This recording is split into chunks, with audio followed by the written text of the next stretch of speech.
ये जो परिवार है या कुटुंब है वो हमारी सामाजिक इकाई है। समाज में एक दूसरे के साथ कैसे व्यवहार करना, इसका प्रशिक्षण कुटुंब व्यवस्था में होता है। छोटा बच्चा जन्म लेता है तब उसको संबंध मालूम नहीं रहते, उसको केवल भूख लगती है तो रोता है, दुखता है तो रोता है। 2-3 दिन में उसको ध्यान में आता है कि बार बार मैं जब रोता हूँ, कुछ दुखता है या भूख लगती है, तो मेरी इच्छा को पूर्ण करने वाली एक माता जी है, वो मेरी अपनी है। पहले उसको माता का परिचय होता है, फिर उसको लगता है दुनिया में मैं अकेला नहीं हूँ, माता जी भी है। तो भूख लगी है तो भी रो रहा है, माता जी ने लिया तो कुछ समय के लिए क्यों न हो शांत हो जाता है। फिर जब रोता है तो भूख लगी ये बताने के लिए रोता है, भूख के मारे नहीं रोता है। उसको विश्वास है भूख पूरी होगी, माता जी आ गई।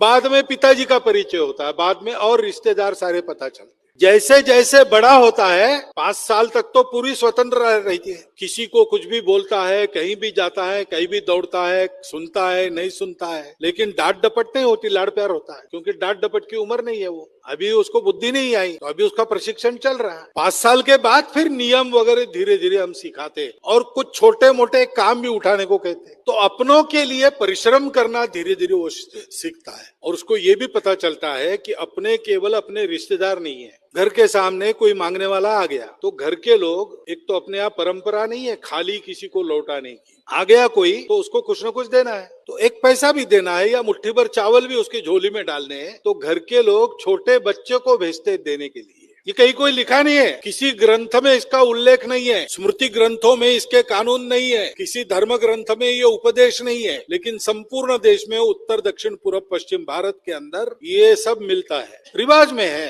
परंपरा में है। छोटे बच्चों को ये मालूम होता है कि अपने घर में जो भरा पड़ा है वो केवल मैं और मेरे रिश्तेदार, मेरा कुटुंब, इसके लिए केवल नहीं है। जरूरतमंद समाज का कोई अपरिचित व्यक्ति आता है मांगने के लिए तो इसी में से उसको भी देना है।